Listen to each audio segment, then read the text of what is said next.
বন্ধুরা, welcome back to my channel. তো তোমাদের সাথে আমি আজকে গুলে মাছের রেসিপিটা শেয়ার করব। এখানে আমি 100 গ্রামের মতো গুলে মাছ নিয়েছি। এর মধ্যে আমি একটু নুন হলুদ মাখিয়ে নিলাম।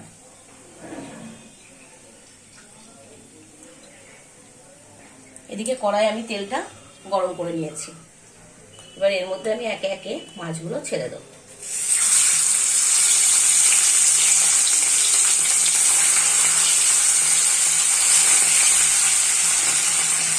মাছটা আমি এরকম লাল লাল করে ভেজে তুলে নেব।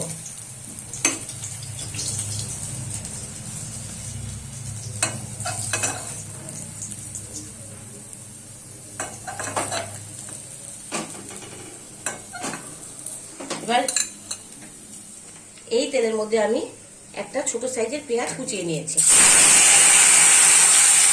সেটা দিয়ে দেব। তার সাথে দেবো একটু আদা রসুন পেস্ট আর 2-3টে কাঁচা লঙ্কা দিয়ে এটাকে আমি ভালো করে ভেজে নেব। পেঁয়াজ আর মশলাটা একটু লাল লাল করে ভেজে নেব। পেঁয়াজ আদা রসুনটা একটু লাল লাল করে ভেজে নিয়েছি। এবার আমি এর মধ্যে অ্যাড করব 1 চামচ সস। এখানে তোমরা টমেটো দিতে পারো, আমার কাছে টমেটো নেই তাই আমি সসটা দিয়েছি। দিয়ে একটু ভালো করে মিশিয়ে নেব। এবার এর মধ্যে দিয়ে দেব হলুদ, একটু কাশ্মীরি মির্চি আর পরিমাণ মতো নুন। যেহেতু মাছে নুন মাখিয়ে ভেজেছি, এটা নুনটা তোমরা পরিমাণ মতো বুঝে দেবে। দিয়ে ভালো করে আবারও মিশিয়ে নেব।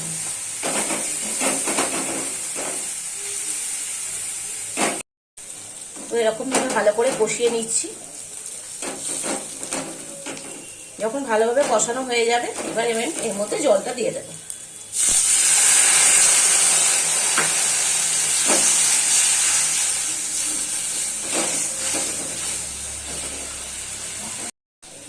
যেহেতু অল্প মাছ, তো আমি অল্পই জল দিলাম। এটাতে বেশি ঝোল ঝোল হবে না, একদম মাখো মাখো হবে।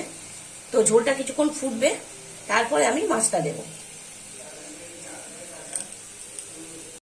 এবার যখন ঝোলটা ভালোভাবে ফুটে গেছে, আমি এর মধ্যে মাছগুলো ছেড়ে দেব।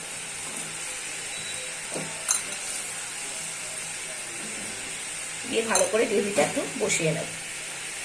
তো যখন এরকম ঝোলটা মাখো মাখো হয়ে যাবে, এবার আমি ওপর থেকে একটু সর্ষের তেল দিয়ে দেবো।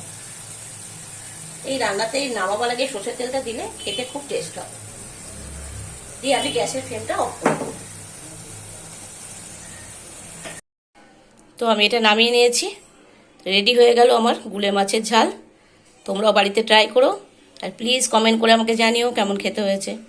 আর তোমরা যদি আমার ভিডিও পছন্দ করো, তো লাইক কমেন্ট শেয়ার অবশ্যই করে দিও।